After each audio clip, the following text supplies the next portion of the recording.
Hi, I'm Lori. And I'm Kevin, and this is No Longer Ashamed. We are survivors of childhood sexual abuse. And we're here to share with you that if you're a survivor, you don't have to be alone. Our logo is a salamander, and the reason is a fire salamander can survive a fire, and you have survived a fire. We want to help you with your journey to healing and hope. We are all survivors together, and we walk this journey together, and you are not alone. By telling our stories, we are hoping that you will have the courage to share your stories as well and find your voice. Because stories are so important, and for so long I know that I wouldn't tell my story, but when I finally shared my story, that's when I got my freedom. And this is our journey and your journey to healing and hope. So come with us. Nathan Spiteri is back with us. He is the author of Toy, Cars, and Now. The amazing Nathan, we are so impressed with your TED Talk. Thank you. Can I say I am as well? Is that... Yes, you may. I hate saying I nailed it. I did a lot of work on it, and I really did a lot of work. So I'm glad it turned out as good as it did. Yeah. Blew me away. I mean, to be able to get up there and just do that, it's mind-boggling to me, but also it was just so important. Definitely referred it to many people and gotten a lot of good reviews from them. Excellent. Thank you. Yeah, no, thank you for referring it. And, it's something I've always wanted to do, and I found the right coach who helped me. I wrote the whole thing, and then he kind of just helped me fine tune it and get it to where it needs to be. And his name was Tucker Stein. He was great. He's out of San Diego. I'm in New York. So we'd get on Zoom every week and talk, and I'd practice it for him, and we'd go over it. And so I did it in October of last year, but it took about 6 months for it to come out. But I found out I got it in, I think it was around May or June. So I had a good 4 or 5 months of just fine tuning it and getting it to where it needs to be. There's about 10 of us or 12 of us who did it. We went to Dallas. So there were 12 of us who did it, and they told us it could be, about 12 minutes long. Mine's 15. They said the average, they want it to be around 12, but if it is 15, 16, that's okay, but did not go over 18. So, I was about 15 minutes long, and it was just it was a surreal experience. And I remember before I was doing it, so we'd have to go behind a curtain, but this stage. So the person before me was doing theirs. So I'd go behind the curtain and get ready and prepare. And I would just rehearse it in my head and just do it in my head. And I just went blank. I forgot the whole thing. And I'm like, oh man, I'm dead. I kept trying. I'm like, shit. I can't do it. I just went completely blank. And I think because I just done it so many times in my head that I just lost it. And luckily there was a guy before me, and he was playing the African drums, and he was talking and playing the drums and singing. So just to get out of my head, I was behind the curtain and I just started dancing to these drums and this beat. And it brought me back down into myself. And I got up on stage after that, and just, the rest is history, I guess. Yeah. Awesome. Well, and then it sounds like, I don't know how much you can tell us, but you have a couple other projects. You want to tell us about those? Sure. Yeah, I just actually finished filming a documentary about my story. So it's based on me telling my story and what I went through and what happened. And a very good friend of mine and a therapist is there, and he kind of interludes and goes in between. So I tell my story in a real sense, and he comes on with a analytical kind of thought and, what one goes through. And so he was there. His name was Norman Freed, a great guy, very, very smart, very, very intelligent, smart man. And then I had Jane Randall, who was a co-founder of the No More Foundation. I'm an ambassador for No More. So I reached out to her and asked her if she'd be on it. And she was brilliant as well. She was lovely. So she was on there. And then I had my sister, and my sister spoke about me as a kid and the difference between now and then and where I'm at today and stuff like that. So it's about 40 minutes long, and it just goes in between all four of us. And there's a lot of, B-roll stuff and reenactments and stuff like that. And, we have big dreams with it. We're going to submit it for the Oscars. We're too late for the Oscars coming up for next year for 24, because that was, you had to submit that by August or September. So we were, too late on that, but you have 2 years. So I'm going to submit it for next year. And then we're going to submit it, to all the major film festivals, all the big ones around the world. And I was with the editor on Friday and we sat there and watched it and we're like, wow, this is actually a lot better than what we thought it was going to be. So we're really excited by what's to come, and hopefully it gets an amazing response. And we really think you could help a lot of people and we could really get it out there and create some change. And then through that, what I want to do is use this as like a sizzle reel and go to places like Netflix and Amazon and Hulu and, all these major streaming services and say, here's the original documentary. Now what we want to do is do like an 8-part series of me traveling around the world, going to where sexual abuse is really bad, India and Brazil and parts of South America and, back to Australia, here in the States, Europe, and meet with other survivors, meet with government officials, meet with people who have organizations in these different countries and discuss and talk about how we can create change globally and what we need to do. So that's the bigger goal and the bigger picture with this documentary.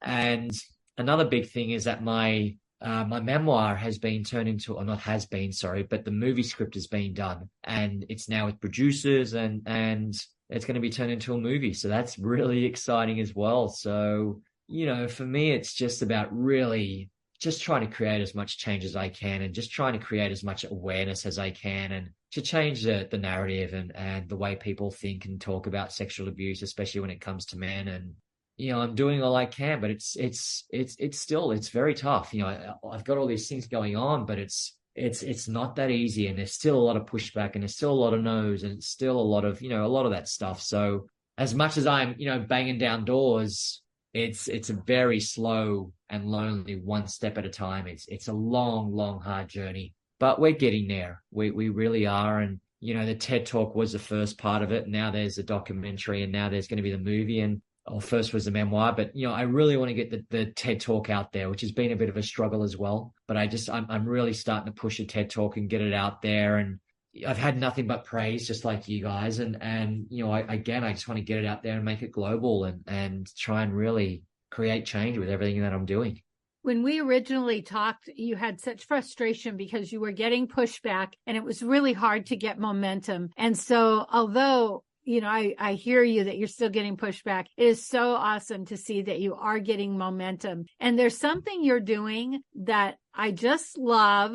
And I know that you and I talked about maybe doing it even more consistently. You want to tell us what you're doing on Instagram? Oh, yes, we did. So what I'm going to do is I've met so many people in the world and who have emailed me or messaged me on Instagram or on Facebook saying the same thing happened to them, but they can't tell their story. They don't know how to tell their story. They're too afraid because of their circumstances, work life, home life, whatever the situation is. So what I've done is created this stories of survival.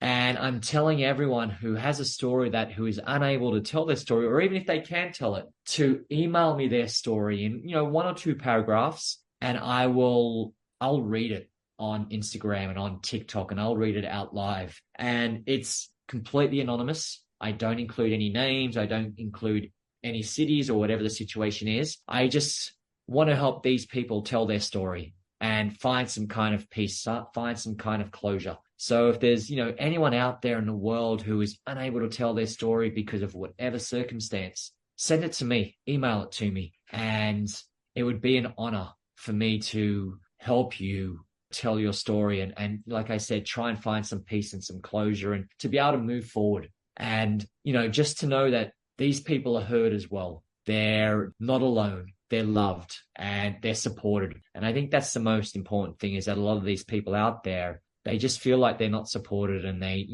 don't have anyone they can turn to, and no one's going to trust them. No one's going to believe them. No one's going to love them. But, we're all in it together and we all need to support each other and love each other. So if I can do this, then amazing. And what I would ultimately love to do is get enough stories to put it in a book, to create a book and put them in a book and just have this book of all these amazingly tragic stories, but beautiful stories, and where these people are today and just the stories of survival and being able to get through it.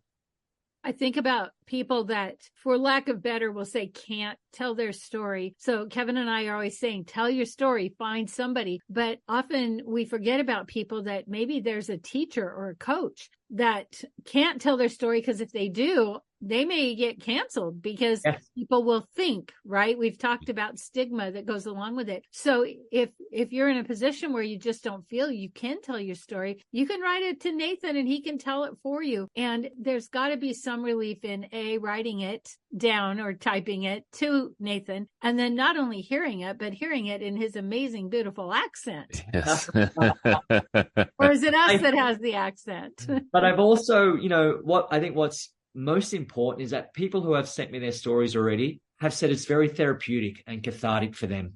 And just in writing it, it's given them the power back. It's allowed these people to get their power. It's allowed these people to get their closure. It's allowed these people to move forward in some little way. But the most important thing was them writing it was such a powerful thing. And it allowed them to get their closure and just to find some kind of peace. And then to hear me say it as well, or to read it, allows them to go that extra step. It's been really nice receiving them. So yeah, I want to receive a lot more. I want to continue on with this and just do as many as I can and really create something in this thing with this. It gives you a sense of ownership of your story, but it also, I think a lot of people are able to be in that state of denial as long as they don't tell their story, as long as they don't, they keep it bottled up, keep it pushed down, and they're able to just keep plodding ahead without dealing with anything, without addressing anything. As long as they just plod ahead and don't tell their story, don't ever admit to it,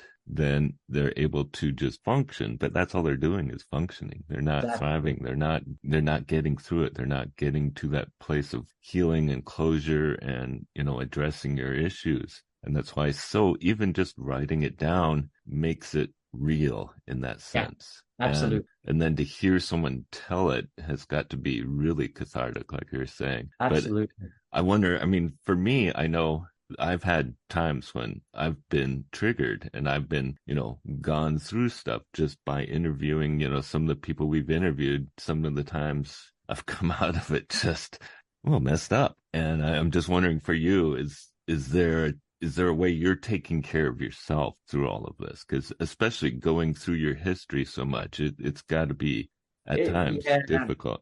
It is hard. It is hard, or it can be hard sometimes. Sorry. It's what I've always done, and I've always made sure just to surround myself with the right people and always be able to talk to them, and in my own therapy as well, just to be able to go there and speak to my therapist and tell them what I have going on, and just to let it all out and just kind of sit in that couch and just collapse and even just sit in the silence. Sometimes I love it with the therapist. We'd sit there for a few minutes or for, 5 minutes at a time and just sit in silence and just to get back into my body and to feel myself again and just to breathe and to feel safe. So, I always make sure to surround myself with the right people. And one thing I always do as well, and I'm sure I touched on this with you a lot last time in our interview, and it's in my book a lot, is I make sure to go to the gym. Because it really helps me, healthy body, but also healthy mind. Just getting out, because, the more I just sit and think, and when I am triggered or if I am triggered, then the depression and all that stuff is going to come on and stuff like that. But if I'm up, if I'm out, if I'm active, it doesn't have a chance to do that. So, and when I do receive these stories, sometimes I'll speak to them. We will have a conversation on the phone or we'll just email with each other and just talk about things. And that gives me a little bit more clarity on who they are and what they went through, which makes it easier for me then to tell their story. And I'll always read it 2, 3, 4 times before reading their story live, just to give me a little more assurance of what I'm reading and to not be triggered or not to kind of fall back into a heap. So, I do the work that I need to do to make sure I'm okay. And I think because I talk about this stuff just probably like you guys, I talk about it every day or almost every day now. And sometimes a lot, sometimes not so much, sometimes really heavy, sometimes not so heavy. That's because I do it all the time, it doesn't hit me so much anymore. It doesn't affect me so much anymore, because not that I'm immune to it, but I can handle it. Do you understand what I'm saying? It's not a first, exactly. It's that I'm talking about it for the first time and it's triggering me for the first time and I'm understanding it for the first time. I've first came out about my story probably 12 years ago now, 13 years ago. So and every day since then, I've done the work. So now I'm in a great place to be able to tell these other people's stories and speak about, what's going on in the world. And it doesn't affect me so much anymore. Yeah. If you haven't heard the first interview with Nathan, I recommend going back. And then also, so Nathan, let's talk a little bit about how you went from not telling your story at all, ever, to anyone, to all of a sudden now you're telling your story and you're doing all this work. What was that transition? So it happened to me when I was 8 years old. I didn't tell a soul for 25 years. I didn't tell a single soul. And that's what, set me on my journey of the addiction, the drugs, the violence, the sex, everything that happened. And I was in a very, very bad place. I'd hit rock bottom. I lost all my friends here in New York and no one wanted to hang out with me anymore. And I was falling more and more into that hole and into that depression and into the heavier drugs and being violent. And my best friend, who I absolutely adore, and she was done with me. I'm like, no, I can't do this anymore. I'm going to die. I'm going to end up dead. I'm going to end up in jail. I'm going to end up on the street somewhere. So it was my birthday, and she told me on my birthday that she didn't want anything to do with me anymore. She came to see me. I had a party. Not many people came, but she came for 5 minutes and said, I'm here. Happy birthday, but I'm done with you because you're dangerous and you're heading down a slippery slope. And that really affected me. And I went and acted out that night and did some not so nice things, and then messaged her because I knew I was done. It was now or never. This is it. It has to happen now. So I sent her a text saying, listen, can I please speak to you one last time? If you don't want to speak to me again, I get it. So we met at a cafe and after 25 years of not saying anything, I finally told her, I said, listen, I was raped as a kid. I was abused as a kid. And from there, we spoke about a lot, but from there, she helped me find a therapist. So, I spoke to 3 or 4, I think it was 3 different therapists, and luckily I found the right one, and she was amazing. So I started just doing one-on-one therapy with this lady. From there, we went into group therapy. She had a group therapy session as well. So I went into group, and then I was doing AA, Narcotics, Sex Anonymous, but I dropped the sex and the narcotics and just stayed in AA because that kind of covered all of them. And just kept going and going with the therapy. And, I would go home back to Australia and see my family and talk to them about it. And word started getting out of what happened to me. And a very good friend of mine, I grew up in a small town. So a very good friend of mine from that town was a journalist. And she wrote for one of the biggest papers for the biggest paper in Canberra, the Canberra Times, and also for the Sydney Morning Herald and all these other ones. And she's like, Nathan, can I do an interview with you? Can we do this? And I ummed and ahed about it. And I was like, oh no, I know. But I'm like, you know what? Yes, let's do it. Let's go there. Because I'd learned in therapy just to be completely open and honest. And that's what saved my life. Therapy was unbelievable for me and very therapeutic. And I was an open book, and what my therapist would ask me, I would always answer. I was always completely transparent with her. And so I went back to Australia, and she wrote this article about me, and I told my parents, and my mum was like, well, can it just be anonymous? Do you have to put your name and photo to it? And I spoke to my friend, and she said, well, we kind of need to put your name and your picture because otherwise it's just an anonymous article and it could just be a fake thing. But if we put you and your name and your photo and, here's this boy from this small town in Australia who's now living in New York, and he's an actor and he's doing all these amazing things, it just adds so much more power. So I'm like, yes, all right, let's do it. So we did it. It was Halloween of 2018 is when the article came out in Australia. It was on the Sunday. So the article came out Sunday. So it was still Saturday afternoon here because Australia is 16 hours ahead. So it was probably 4 or 5 o'clock in the afternoon, and I started getting all these messages on Facebook and on texts. Oh my God, I didn't know this happened to you. This is unbelievable. And I just lost my shit. I was like, oh my God, no. So I turned my phone off. And I didn't want to know about it. I went to my friend's Halloween party. I turned my phone on the next morning at about 9 o'clock, and I had over 150 messages and emails and saying, wow, this is unbelievable. And, you're amazing. Just, all of that stuff. 6 months after that article came out, a publishing house in Australia, a small publishing house, independent publishing house in Australia, reached out to me and said, Nathan, can you please write your memoir? We would love for you to write your memoir, and we will publish it and put it out there, and let's do this. So again, I said yes, but denied about it for about 3-4 months. And I don't know how to do this. How do I do this? But then I just sat and started writing, and I was writing about 3,000 words a day, and it just flowed out of me. And I was speaking to my therapist about it, speaking to my family, speaking to my best friends, and getting all this information. And then the memoir came out, and it's just kind of grown, and the momentum slowly built from there. But, you know, like I said, it's been a slow journey, and I'm hoping now with this TED Talk and with the documentary and the movie, then we can really start pushing forward and really create change. And when you think about this change that you want to create, what can you put it in like a nutshell? What is the one thing that you really hope for? Education.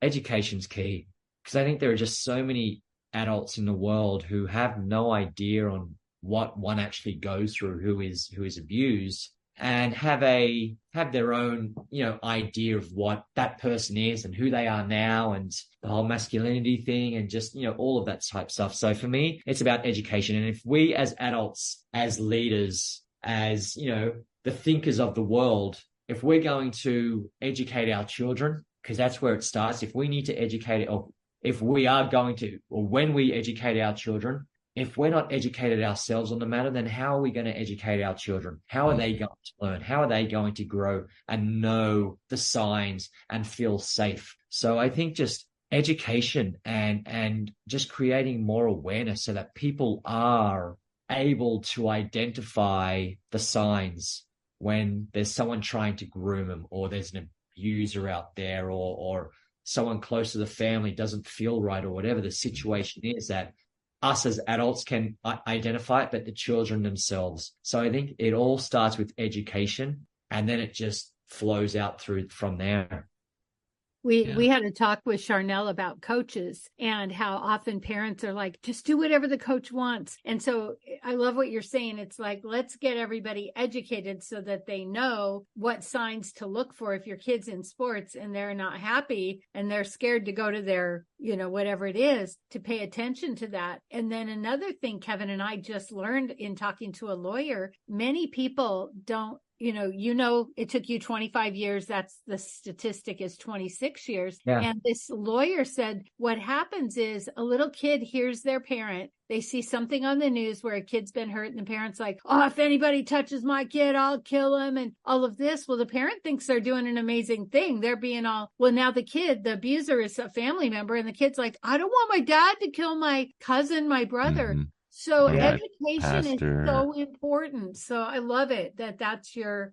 What I find amazing is, and I've done this in a couple of my keynotes and talks, is that, and I think I probably said this on our last interview, that one of the most important things we can do is tell our kids at the youngest age that their penis is their penis and their vagina is their vagina. We don't give it nicknames. It belongs to them. No one can touch it. No one can play with it, because, you know, especially boys, it's their pee-pee. Boys are, you know, young boys are always playing with it. Mm. So if we as adults allow that, and if we as adults make jokes about it and have fun with it, then if some stranger comes up and starts playing with them and talking to them about it and whatnot, these young kids are going to think it's normal. So we need to educate our kids from the earliest of age and say, listen, it's your penis or it's your vagina. It belongs to you. If you feel unsafe, or if you feel uncomfortable, say something. You're going to be believed. You're not going to get in trouble. We believe you. We love you. We care for you. All that stuff. But what I find fascinating is I've had so many parents say to me, there is no way I can have that conversation with my child. There is no way I can do that. No, and I'm like, well, but these are your children. And that's where it starts. And that's where it's wrong, is because these adults and these parents are like, well, I can't have that conversation with my kid. Mm. Well, if you can't, then who can? And who are they going to believe? And who are they going to feel safe with? And who are they going to be able to trust if they can't even trust their parents, or if their parents don't even want to talk to them about it? Because if I go to mum and say someone's touching me, or someone's doing this, or don't be an idiot, you know, stop lying. Mm-hmm. You know, and we hear that so many times, where it's the priest or the coach or the teacher or whoever it is, or the babysitter, or it's the great uncle or the grandfather, whatever, whoever. Don't be stupid. Or he's such he's a lovely person. He would never do that to you. And, you know, they continue to let this person see you. And you don't have a voice. You feel like you don't have a voice, and you can't tell anyone, because if you can't even tell your parents, or if you can't even tell the people closest to you, then who can you tell? And that's the value of the story, is if people that have never experienced it, because people that have never experienced it, they don't know they don't have it in their family. It's hard for them to believe bad things can happen to children. So the power of your story is that, hey, bad things can happen. And as a parent, you're, making it easier for a perpetrator. So I think that's so valuable. Yeah. And also bad things can happen by what we think of as good people, or upstanding, these people that we picture as being leaders, or, being someone who's important. So I love, and that's what's so important about the education, is also the education of our kids, that they can tell us everything, that they can speak to us about anything. That is so important. Like you're saying, we have to let them have a voice about everything. Yeah. Even if we're not necessarily comfortable about it, we have to let them be comfortable to talk about everything. Otherwise, we're shutting them down. We're not giving them that voice. When something happens, we're not allowing them to have a safe place to talk about it. And so they don't for 26 years. Yeah. And I get it, because it is an uncomfortable conversation to have. It is a hard conversation to have, but it's these uncomfortable conversations. It's these hard conversations. That's what we grow. That's how we grow. That's where we evolve. That's where we educate ourselves. It's not just these silly, mundane conversations. It's the tough ones. Mm-hmm. And what doesn't kill us makes us stronger. And these conversations make us so much stronger and more aware of who we are and our situation and what we're in. Yeah. I think there's a generation thing too, because it wasn't talked about. And so I have a friend whose daughter has taught her child, the boy has a penis, the girl has a vagina. So when child got to talk to grandma on the phone, Grandma, do you have a vagina? Well, grandma just about had a meltdown. And so it's our responsibility as parents, as grandparents. If we're not comfortable with it, get comfortable with it, because this is the only way we're going to keep our kids safe. And so rather than shaming the child, oh, don't say that, grandma, grandpa, do what you have to do, and do it in a way that's not shaming, because otherwise you're just perpetuating that. Oh, don't say that. And, I've heard people say, I taught my kids, and we're in the grocery store and they say to the lady in front of us, do you have a penis or a vagina? And it can be so embarrassing. And, and I don't know how all that works, because, even if you give them an age range, we know abuse happens to very little children. So the earlier they know, the better. And the more the community can learn to be okay with that and practice your answer. Like, I've thought about that. If I'm in the grocery store and a kid said something like that to me, I'd probably say, well, what do you think? And they'd probably tell me, and I'd say, you're right. End of subject, right? I wouldn't be, but I've practiced that because I have grandkids, and, kids can say things that are embarrassing, and you don't want to shame them when they're finally brave enough to say and, call it what it's supposed to be called. Absolutely. And that's why I think, it all just comes back to education, like we said. Yeah. So if we can educate ourselves, if we can see the signs and symptoms and become more open and change the stigma that surrounds it, and feel comfortable in having these conversations, then it's going to go such a long way. Yeah. Well, and I think about you and how your parents thought you were just kind of going through a phase. And it's like, if there was some sort of training for parents, if your kid starts withdrawing, if your kid seems to be a loner, or, these are things you could watch for, and this is how you can get them the help. And also, a lot of parents will do leading questions. Is anybody doing anything to, a kid's not going to answer that. So learning how to talk to your child. Yes. Very important. And, like you said, it was a different time. My parents just didn't know. They weren't educated. No one's parents were educated back then. And, also that shit doesn't happen in my family. That doesn't happen in my family. No way. So that was the very last thing my parents ever thought of. And they just thought I was a quiet kid. I just wanted to sit in my room and play with my toy cars and watch movies. And that's just who I am. And they were like, okay, well, fair enough. Yeah.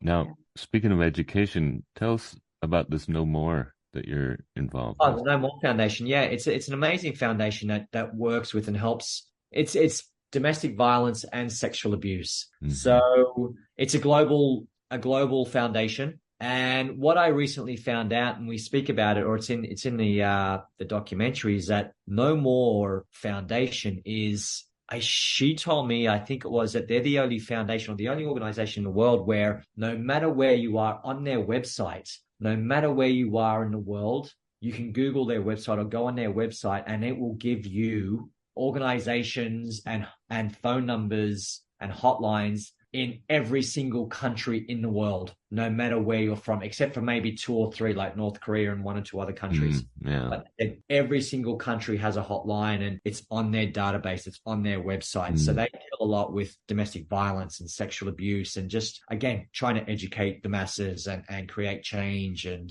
so they're an amazing organization. And Jane Randall was the co-founder a few years back. And they do a lot with universities and students. So it was really nice to speak with her and just to hear that they have this global link so that no matter where you are in the world, you can get help. And I think that's, something that we're lacking or something that we don't really hear about or we know of, because you think if you're traveling somewhere else in the world in, Eastern Europe or in India or wherever, that if it happens, it's just, I need to go back home now. I need to go back to America and get help there or whatever. But wherever you are in whatever country, there's help wherever you are. There's hotlines wherever you are. There are organizations wherever you are. So always remember that no matter what situation you're in, what country you're in, or what's going on, there are people out there to help and organizations out there to help too. So yeah, Jane and the No More Foundation were amazing. And I started working with them, I think it was just before COVID. Before COVID. And they do great things, again, like I said, in educating communities, educating universities and students at universities on domestic violence and also on sexual abuse. Yeah, that's so good. Pretty amazing, because when you consider all the different cultural stigmas and also just their different cultures attached to marriage and sex and abuse, and I mean, there's some cultures that treat wives and children as property, literally. Yeah. And so the laws are so different in so many of the different cultures that it's important to have something in those areas for the survivors, because they can't necessarily go somewhere else and get help. Yep. Absolutely. Absolutely. Very important. So yeah, she's great. It's a great organization. So yeah, I recommend everyone look them up. And if you're ever in trouble and you need to call someone or to go to an organization and you're in some foreign country, they'll be able to help you. Good to know. That's amazing. Awesome. Yeah. That's great. Also, I have a lot of people reach out to me and they'll say, I have a family member who's involved in domestic violence, but they won't do anything yet. Well, family members can call these hotlines and find out the best way to support that person until they're ready to get away. Because often people, again, almost like the parent who's like, I'll kill anyone. We're like, you got to get away from him. I'll kill him. Well, what happens then is that person, they pull away from you and they experience more abuse. But if you were to not try to push them, but try to just help them, support them and give them resources, they'd be more likely to be able to get away safely.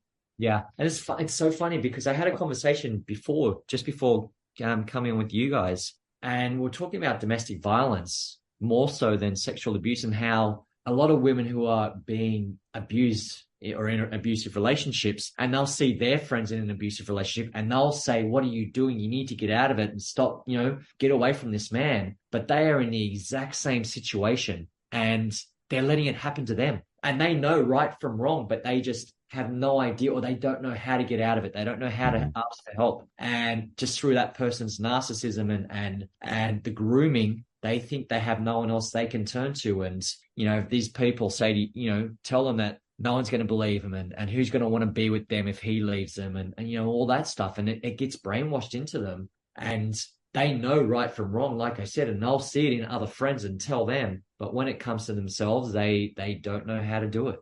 Yeah. Or they try And the person, if they're a true narcissist, will get them back. And the statistic for that is 7 times. It takes usually a woman 7 times before she can actually leave for good. And people will say, a friend of mine wrote a book and the title is, Why Doesn't She Just Leave? And that's what so many people say, but they have no idea that this person has threatened their family, just like an abused child. They've threatened the family. They've said they would kill them, all these things and the grooming that goes along with it. And so it's so great to have these organizations that are there when someone's ready to be like, hey, do you know you're like you said, the friend that doesn't that recognizes the friend's being abused but doesn't recognize her own, is that when she's ready to be able to call someone and they say, oh, that's classic abuse. And they're like, what? Me? They get the validation finally. Yeah. It's a vicious cycle, and I don't know, we're never going to end it. We're never going to stop it. It's never going to end. But, if we can save one person's life, if we can help one person, then we're doing the right thing. And, I'm sure we're all going to save many lives and create change. So just little steps, and these little steps are really creating change. Yeah. And when people, when they hear a story, it's easier for them to go, oh my gosh, that happened to me. Yeah. Maybe that was abuse, because when you grow up with it, often you don't recognize, you just think it's normal. Yeah. And what I find amazing is that I've had so many women, more so than men, reach out to me and say, I read your memoir and I wasn't sexually abused, or, it never happened to me. But now the way I speak to my children, the way I look at my husband, the way I look at my relationships has completely changed because of your book. So that really touches me. And I don't know, that hits me more so than someone telling me how amazing I am or how brave I am. And just knowing that other people are learning from it, that's because that's why I wrote it. So that's what's most important for me. Yeah. I remember when I was raising my kids, I was so hypervigilant because of the things I knew. And I remember seeing other parents, and they totally weren't watching their kids. They weren't paying attention. They weren't seeing all the things that I was seeing. And I was probably over hypervigilant. But I often thought, I wonder if, people that have no idea that this happens or this is a thing, if it doesn't even occur to them to don't send your kids to the bathroom by themselves, And so I thought, as a young mom, at that point, I wasn't sharing my story, but sometimes I felt like I needed to go shake those moms and go, things can happen, right? But then you got to put yourself out there. And so it took me a while also to share my story. Well, I'm not sure if it's probably before your time or when you had your young children, but, my parents would send us, and all our friends' parents would send us kids out and say, don't come home until it's nighttime. Don't come home until it's 6 o'clock or until dinner time, because we all thought life was just so different and so safe back then. It never happened today, but it was just a completely different time, 20, 30 years ago to what it is today. Whereas, our family would say, go and don't come back till later. Yeah. And there were, I remember we definitely had that, but also there were people that the parents would say, oh, and watch out for so-and-so's grandpa, never be around him alone. Yeah. Excuse me? You're going to put that on the kid? What the? Yeah. Or stay away from the crazy neighbor down the street because he's just a bit crazy. Yeah. There's something off about that guy. So just stay away from him. Yeah. That's how it was. Yeah. That's why I think there's kind of two sides of the education. Part of it is educating the parents and educating people on what it's like to be a survivor of what we've dealt with, and also the awareness of how prevalent, how widespread it is, and how it's not the stereotype all the time. There's a stereotype of what happens, and it's that guy in the van that stalks at the schoolyard. But also when we tell our stories, not only are we maybe opening some people's eyes to, wow, I didn't realize that was abuse, but also I think especially for men, we're allowing them to say, okay, I'm not alone. And it almost gives them the right, or it allows them to tell their story because they don't feel like they're the only one. I know a lot of men feel like I can never say anything about this because no one else has been through this. No one else has had to deal with this, and no one's going to understand me. But when we talk about it, then they go, wow, I'm not the only one. There are other people that have been through this. And so it gives them that space to tell their story because they're not alone. Yeah. Absolutely. No, I totally agree with you. I don't know, the more of us that tell our story, the more we're not going to feel like we're the odd one out and we're the weird one. And I remember as a kid, I thought I was special because I was with this man, and all of my friends weren't special because they didn't have someone like him. And that was just through his brainwashing, through his grooming and his manipulation, telling me how special I was and how, much he loves me and I love him and no one else wants me and my parents aren't going to believe me. So I thought I was one of the special ones. So I think, the more, especially when it comes to men, the more we can talk about it, the more we can share our stories, the more we can come together as a community and support each other and tell each other that they are believed and they are loved and they're not going to be alone. It's a trickle down effect because, you think about it. Yes, men are up here and they got their wives and kids and, they're sometimes, some of them are bosses and have their staff underneath them. So if we fix this man up, then the rest of their people in their community are going to be better for it.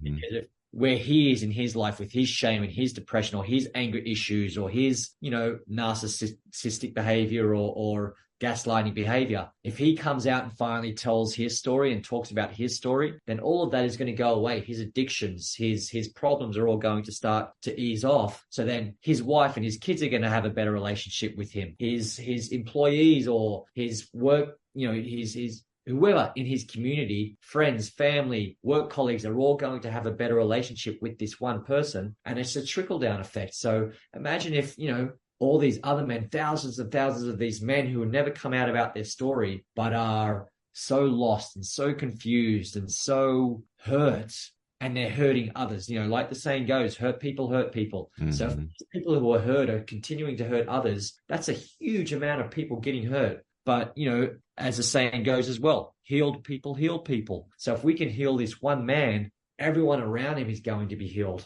as well. So it's a huge community of people that we're healing. It's not just this one person. It's everyone in his wheelhouse. It's everyone in his community who are associated with this person that we're going to be helping and healing and saving and whatnot. That's so beautiful. There's a quote by Alex L., and it says, self-healing is an act of community service. And it's the same thing. And Kevin and I have talked about this so much, is when people aren't getting well, they're not telling their stories, they're behaving badly, they think they're only hurting themselves. Well, but no, they're hurting their family, their kids. The kids don't know why dad's got all these walls up or mom's got all these walls up. And so that's so beautiful. And I love that, Nathan, because if people can get help, first, if they can tell their story, let go of the shame and get help, then they're going to be better. They're going to help more people, and the people under them are going to thrive because they're not being treated badly. So yeah, that's so beautiful. Absolutely. Absolutely. So, we've got a long way to do, but we're getting there. We're getting there, and hopefully we can save as many people as we can. And, I'm doing all I can with what I have going on. And sometimes I ask myself every day, why am I doing this? Because it's hard. But then, I really know why I'm doing it. And I'm too far into it now to give up and to stop. So if somebody was inspired by this and wants to send you their story, what's the best way they can reach you? Please. Yeah, absolutely. Obviously, I'm on Instagram, and that's probably one of the most important ones, or the easiest way to get me is on Instagram, or even I just started on TikTok. So Instagram, Facebook, start with that. It's just Nathan Spiteri, my name. Send me a message on Instagram and I'll get it, and I'll reach out and we can talk, and then I'll give you my email address or my phone number and we can talk some more. Awesome.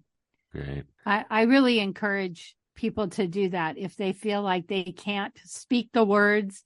And Kevin and I were talking about this. It's, we say, come tell us your story, tell it on the podcast. But we've had a lot of people that just, they can't, they cannot. In their mind, they're like, I'm not opening my mouth and telling my story. But if they could write it and share it and someone else could tell it, that's such a beautiful thing. Yeah. And just remember, it is anonymous. I won't name names. I won't anything. It's just a story that I'm going to tell, but you'll know who it is and you'll know it's you. And there's going to be a lot of people who are going to listen to it. I'm getting a lot of feedback and a lot of comments back saying this is amazing. So yeah, I think it's healing a lot of people.